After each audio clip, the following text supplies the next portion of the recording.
Bismillahirrahmanirrahim. Assalamualaikum warahmatullahi wabarakatuh. Alhamdulillahilladzi ja'ala ramadana syahran mubarakan. Ashhadu an la ilaha illallah wahdahu la syarikalah fi uluhiyatihi wa rububiyatihi wa asma'ihi wa sifatihi. Wa ashhadu anna sayyidana Muhammadan abduhu wa rasuluh. Allahumma salli wa sallim ala Sayyidina Muhammadin wa ala alihi wa sahbihi ajma'in. Amma ba'd. Hadirin dan hadirat sidang jamaah tarawih yang dirahmati oleh Allah. Alhamdulillah, malam hari ini kita kembali dipertemukan oleh Allah dalam suasana di bulan suci Ramadan ini, di mana malam hari ini kita berada di akhir daripada bulan suci Ramadan.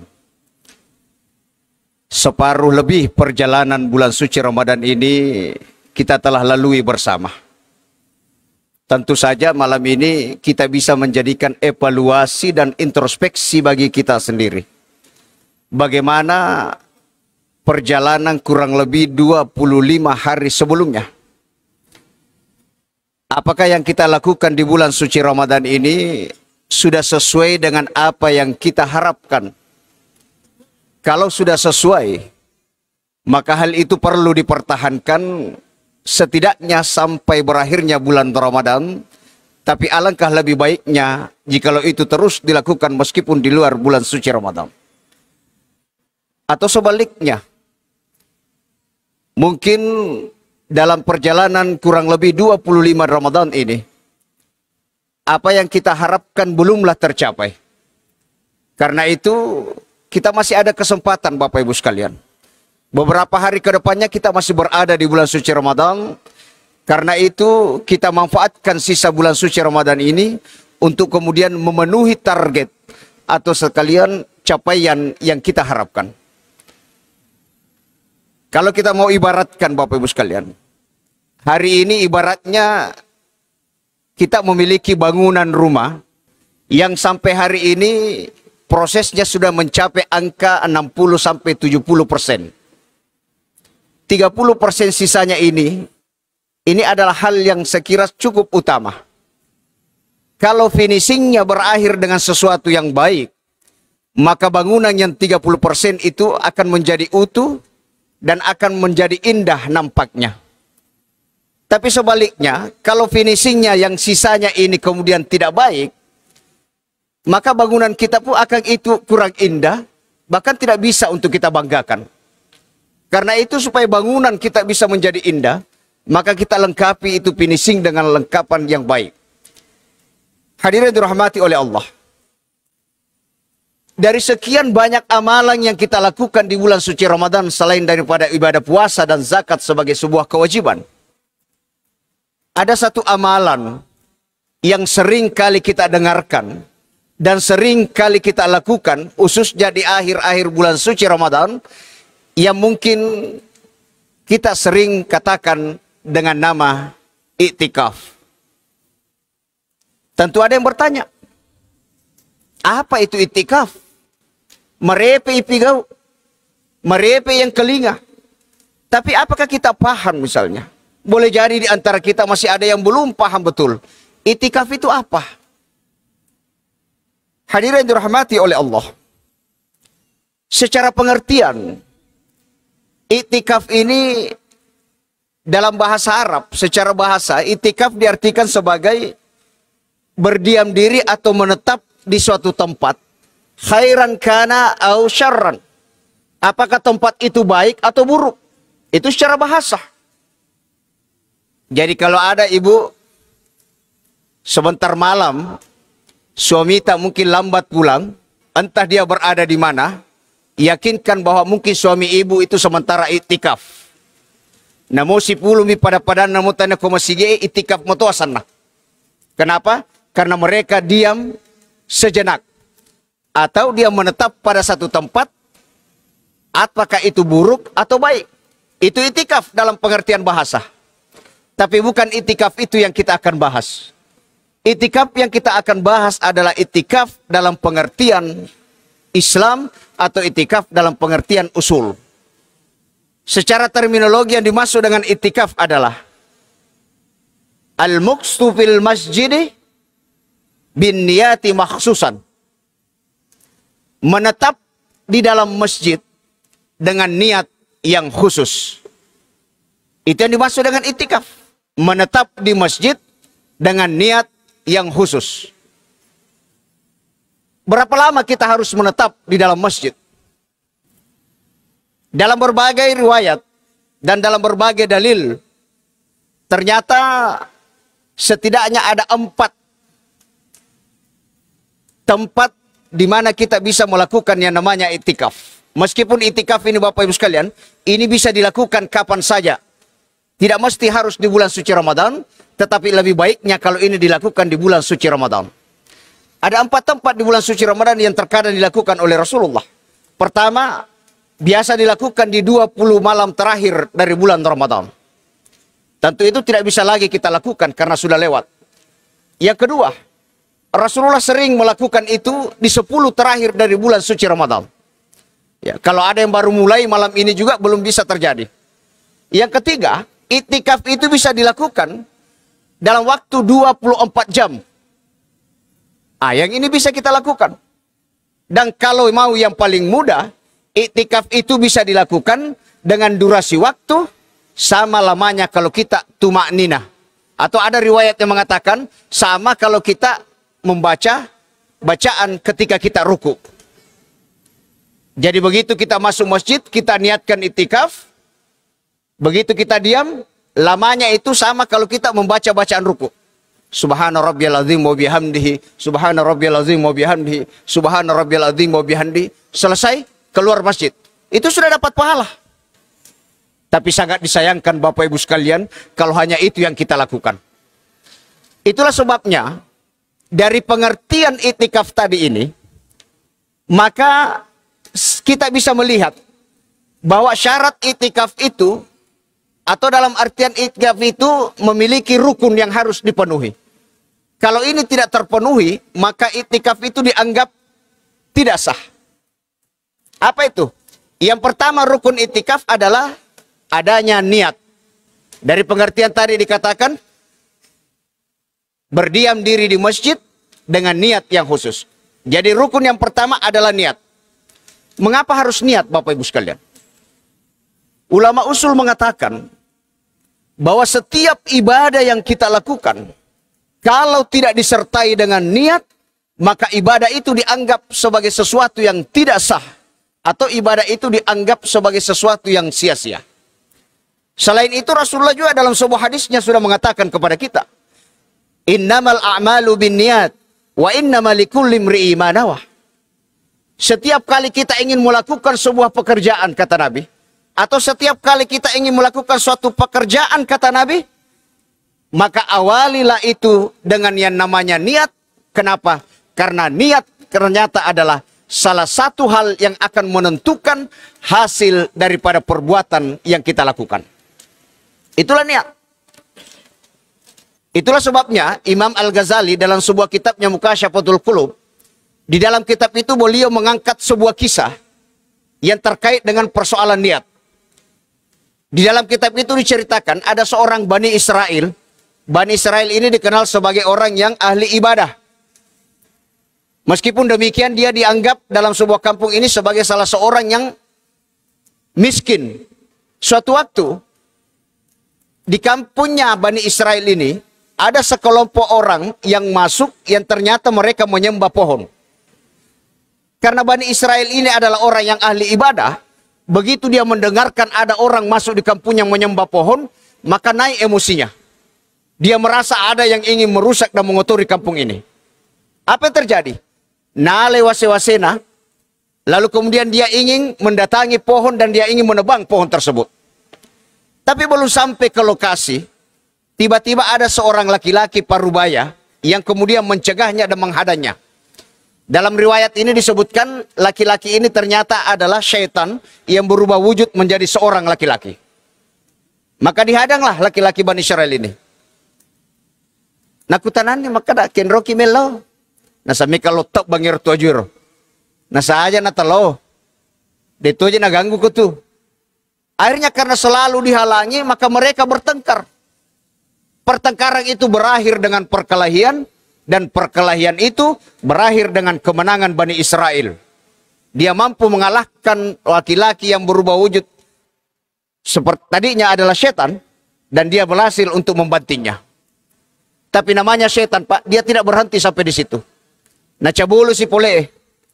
Nah sapakwe. Bagaimana kalau misalnya setiap hari saya kasihkan kau uang 2 dirham. Tapi dengan catatan tidak usah lagi kau pergi tebang itu pohon. Tapi karena Bani Israel tadi ini masih emosi, dia tinggalkan. Dia tidak sampai ke sana tujuannya, dia kembali ke rumahnya. Alhasil menurut riwayat, besok paginya ketika Bani Israel ini membuka pintu gubuknya, dia temukan di depan pintunya ada uang 2 dirham. Diambillah oleh Bani Israel ini dan dia gembira. Bayangkan Pak, orang miskin terus dapat uang, pasti gembira. Hari kedua, dia dapatkan lagi di depan pintunya ada lagi uang 2 dirham. Semakin gembiralah Bani Israel ini. Hari ketiga pun dia masih dapatkan. Tapi pada saat hari keempat, dia tidak temukan lagi ada uang di depan pintunya. Hari kelima pun dia tidak temukan. Maka ketika masuk hari keenam dia tidak temukan. Naiklah kembali pitamnya. Dia mengingat kembali tentang orang-orang yang menyembah pohon. Nale si pole wase-wasena. Dia mau pergi lagi menebang pohon itu. Belum sampai dia di tujuan. Dihadanglah lagi dengan laki-laki yang tadi berubah wujud oleh setan. Lalu terjadilah lagi pertengkaran dan terjadi perkelahian. Pada saat perkelahian itu terjadi, maka apa hasilnya? Ternyata Bani Israel ini mampu dikalahkan oleh setan yang berubah wujud menjadi laki-laki tadi. Lalu tersadarlah Bani Israel ini dan berkata, apa yang menjadi kamu mampu untuk mengalahkanku? Kata setan tadi yang berubah wujud mengatakan, wahai pemuda, kemarin atau beberapa hari lalu ketika kita pertama kali bertemu, lalu kita bertengkar dan engkau bisa mengalahkan saya. Itu disebabkan karena kemarahanmu ketika itu benar-benar karena Allah Subhanahu wa Ta'ala. Tapi hari ini saya mampu mengalahkanmu karena kemarahanmu hari ini bukan lagi karena Allah, tapi karena engkau kecewa tidak mendapatkan lagi uang yang ada di depan pintu rumahmu. Ini adalah niat yang kemudian bisa mengubah daripada apa yang kita harapkan. Karena itu rukun yang pertama dalam setiap perbuatan atau pekerjaan yang kita lakukan. Awalilah semua itu dengan yang namanya niat. Hadirin berbahagia. Yang kedua, rukun yang kedua dalam persoalan iktikaf adalah ada berdiam diri. Kita tinggal di dalam. Berdiam diri ini duduk sejenak saja, kata ulama kita. Tidak perlu melakukan apa-apa. Kalau sudah kita niat lalu kemudian duduk sebentar saja dengan ukuran tumanina tadi, maka itu bisa mendapatkan pahala. Apalagi kalau kita duduk dengan melengkapi dengan bacaan-bacaan zikir dan sebagainya. Itu yang kedua, berdiam diri. Lalu yang ketiga, dilakukan di masjid. Itu rukunnya. Jadi iktikaf itu menurut atau kesepakatan para ulama dan para mazhab, iktikaf dilakukan di masjid. Bahkan dulu dikatakan masjid jami. Dulu itu masjid hanya 2. Ada satu masjid, yang satu disebut masjid jami. Kalau masjid biasa yang musalla hari ini kita sebut, itu namanya masjid. Masjid jami dulu itu dikatakan masjid jami dari kata Jumu'ah. Digunakan untuk sholat Jumat. Maka disebutlah masjid jami. Nah, sampai di Indonesia istilahnya sudah banyak. Ada masjid jaminya, ada masjid rayanya, ada masjid agungnya, ada istiqlalnya dan sebagainya. Yang jelasnya kata ulama kita, apakah itu masjid, musallah, langgar, surau dan sebagainya, semua itu bisa digunakan untuk kemudian kita melakukan iktikaf. Jadi syaratnya, di luar daripada tempat-tempat itu, tidak sah dilakukan yang namanya iktikaf. Lalu yang keempat rukunnya adalah adanya orang yang melakukan iktikaf. Orang yang melakukan iktikaf, Bapak Ibu sekalian, semua muslim, baik laki-laki ataupun perempuan, mereka berhak melakukan yang namanya itikaf, tentu dengan adanya beberapa persyaratan. Yang pertama, orang itu harus beragama Islam. Yang kedua, orang itu harus sudah berakal sehat. Yang ketiga, dia bebas dari hadas besar. Ini berlaku untuk semuanya. Tapi khusus untuk wanita. Wanita ini ada tambahan syaratnya. Yang pertama, wanita itu harus terbebas dari yang namanya fitnah atau pakaian. Jadi tidak boleh kalau wanita mau melakukan itikaf lalu menggunakan pakaian yang bisa menimbulkan fitnah. Yang kedua, wanita itu kalau mau melakukan itikaf, dia harus menempati tempat yang aman dari orang-orang atau aman dari kejahatan. Artinya apa? Tempatnya itu tidak bercampur, Pak. Mungkin tempatnya sempit yang bisa bercampur laki-laki perempuan, maka wanita tidak boleh hadir di tempat ini. Lalu kemudian persyaratan selanjutnya adalah tidak adanya kewajiban di rumah yang diwajibkan kepada wanita. Misalnya angkana lolona, ada bayinya, maka tidak boleh untuk melakukan itikaf. Dan yang terakhir persyaratannya harus seizin dengan suami. Karena itulah itikaf ini meskipun hukumnya sunnah, tetapi kadang-kadang dia bisa menjadi wajib, bisa menjadi makruh, bahkan bisa menjadi haram. Hukumnya sunnah kalau sifatnya normal. Hukumnya wajib kalau kemudian itikaf ini kita jadikan sebagai nazar. Misalnya tahun ini kita lulus misalnya jadi P3K. Maka saya bernazar kalau tahun ini saya lulus jadi P3K, insya Allah tahun depan saya bernazar melakukan yang namanya itikaf. Maka itu wajib untuk kita lakukan tahun depan. Itikaf kadang menjadi haram. Haram itu kapan? Khususnya kepada wanita. Kalau dia melakukan itikaf tanpa izin dari suaminya. Yang keempat, itikaf terkadang menjadi makruh apabila dilakukan oleh wanita yang menggunakan sesuatu atau pakaian yang bisa menimbulkan fitnah. Hadirin yang dirahmati oleh Allah.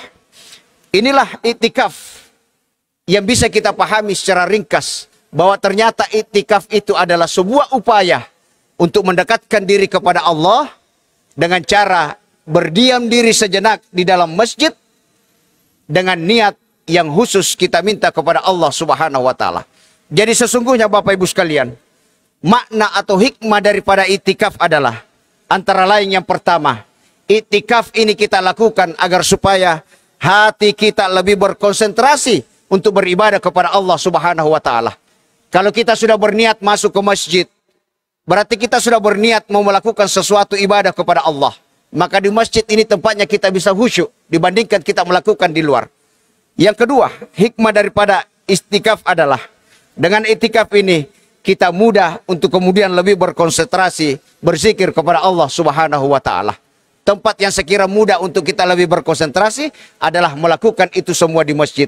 Oleh karena itu, segelintir ulama menyebutkan bahwa kalau kita melakukan itikaf, mau betul-betul itikaf kepada Allah, maka salah satu hal yang perlu dihindarkan adalah kita jauhkan urusan-urusan dunia yang ada di sekitar kita, termasuk kalau mau lebih fokus, tidak usah ada HP di sekitar kita. Seperti itu. Tidak dilarang. Tapi kalau mau lebih fokus, silahkan ditinggalkan itu. Hadirin yang dirahmati oleh Allah.